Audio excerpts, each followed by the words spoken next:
Hey guys, have you heard about Space Riders? Have you heard about the comic book company called Black Mask? I just barely have heard of them. And I heard about Space Riders, I think mostly through Christina Ayarte, who I know from Twitter and from Travis's Comic Book Roundtable. She's appeared there a few times. And for her comments on YouTube. I guess my most of my interaction with her is on Twitter. But I think she's the one who first told me about, or told anyone who was listening about Space Riders. And I had seen it in my store and didn't know what it was. And when I went back to my store, it was all gone. And I've been looking for it on and off at stores in my area for a while. And when I complained about this on Twitter, Christina offered to see if her store still had copies, and they did, and she sent them to me, which was really awesome. Christina has great eclectic taste in comics, and obviously is a really nice person to boot, really considerate. So I deeply appreciated that, and even more so once I got to read Space Riders. I just loved it. It just perfectly scratched an itch for kind of a crazy, pulpy, cosmic kind of story. The art is purposefully primitive, I think. It kind of evokes Jack Kirby and Underground comics and I don't know, other stuff. It's childlike, yet underneath there's kind of a sophistication. There's a sophistication in the writing, really. It's all pulpy, and the characters are simple, but they really click. The storytelling is really good. The story has a great sort of rhythm and pattern to it. It never stops being fun. They give you the right amount of information, not too much information.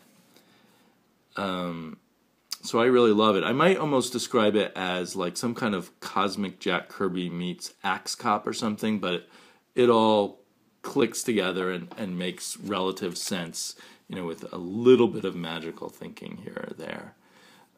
Some great villains, some great heroes, this religious baboon and this survivor of a robot civilization, and our crazy Capitan with his missing eye. His eye was stabbed out by Hammerhead. So I think a lot of my friends out there will like this comic. Since I just enjoyed it on this very simple level, there's not a lot I really have to say about it, except I really loved it.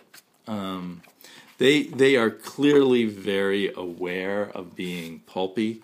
They even color the background of the pages as if it were super pulpy paper, with chips of wood showing in the paper and all of that kind of stuff. Which just, that's a small detail, but somehow it just makes me love this even more. So, you might look at it at first and think it's not going to be, oh, that looks kind of fun, but is it really worth it? But it really is worth it. It really does have this crazy, goofy story that reads really well. I don't know if Black Masks does trades. I haven't seen Black Mask trades yet, but I assume they eventually will, or if they haven't already. So maybe this will come out in trades, or the first two printings of issue 1 are sold out, and they have done a third printing. So maybe you can find copies of it. I would say scoop it up if any of this sounds appealing. And it's supposed to be a 4-issue miniseries, but I think since it's selling well, maybe there's a chance they will continue or do another miniseries.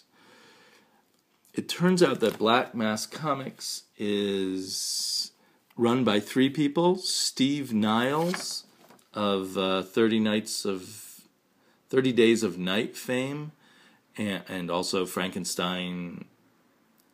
What's it called? That Bernie Wrightson Frankenstein book. Anyway, and some other guys. Apparently, one of them is very involved with the Occupy movement, and another one might be in some fairly well-known band. I'm pretty surprised at how many comics they're putting out. This one by Steve Niles is drawn by Christopher Mitten. It's called The Disciples. I was only able to get issue 2, so I have to hunt down issue 1. But I love Christopher Mitten's art since I was introduced to it in Umbral at Image Comics, which unfortunately was canceled. So that was my big motivation for getting this. Steve Niles is a dependable writer. This is a science fiction horror story. He always does horror. It's a little bit reminiscent of Aliens, although, not just a carbon copy of Alien or anything like that. And maybe I'd learn more if I got issue 1, but it seems to be these people on a mission to find somebody who is a member of a cult on the space station on the moon, and weird hallucinogenic stuff is happening. I really like the coloring too. So, and Black Mask has other stuff. There's previews of comics. There are other comics. This one called Young Terrorists, a title I'm not too into, had a really good preview for it, so I'm hoping to find copies. It seems like maybe my comic book stores will get 1 or 2 copies of some of these Black Mask comics, so it makes them very hard to come by. But they seem like kind of an exciting comic book company that, if they hang on for a while, might really make a reputation for themselves. So, onward and upward, as a good friend of mine often says. Thanks again, Christina. And I'll talk to you all soon. Bye-bye.